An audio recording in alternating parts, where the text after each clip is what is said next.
All right, hello everyone. I'm here with Jiri. We just had a great lunch at an amazing place on Commercial Drive, an Italian cafe, which we enjoyed very much. But I'm here to interview. He's my first in-person interview about today's about the ascetic pathway.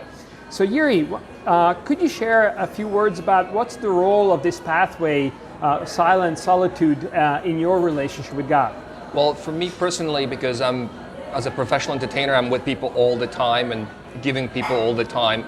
I found that sometimes being exposed to too many people, for lack of a better word, you need to sort of unplug. And the best way I found is taking retreats and doing centering prayer and stuff like that. So things where basically you just purposefully disconnect and you go on a getaway. And usually I found that sometimes the more you don't want to do it, almost the better it gets later, because it is so counterculture, so counterculture to just take time, no phones, no nothing, and just go to woods or go to a retreat. It just doesn't compute to a lot of people. But I've found for myself that's where I had a really good connection with God, because just walking or just meditating, doing spiritual practices, reading Bible. So I found that to be very helpful.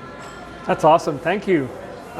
Maybe what would you recommend to somebody who maybe hasn't been doing a lot of this? What would be a good start? How do we experiment with this pathway? Honestly, a good start would be without just a couple of things that I would recommend. There is obviously go to places like Rivendell. Just book it. If you've never been, just try it out.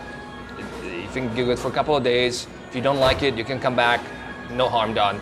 But there's also stuff that you could do without, let's say, going out for full-on retreat, because obviously COVID and all these rules, who knows what's going on tomorrow and a week from now. So, I mean, there's places in Vancouver which are really blessed, whether it's the woods, whether it's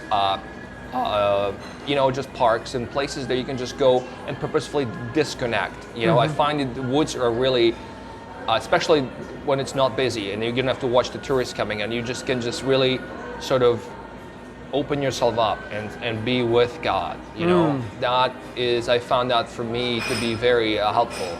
So that would be honestly the biggest thing. The other thing I would recommend maybe is walking the labyrinth.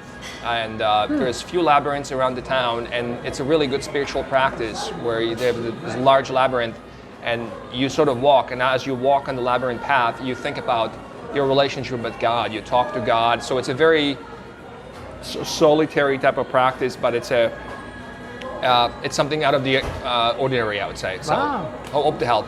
That's awesome. And I didn't even know that we had labyrinths here in the Lower Mainland. Yes, there are a few of them actually. Yeah. I'm gonna go check those out. That's a great suggestion.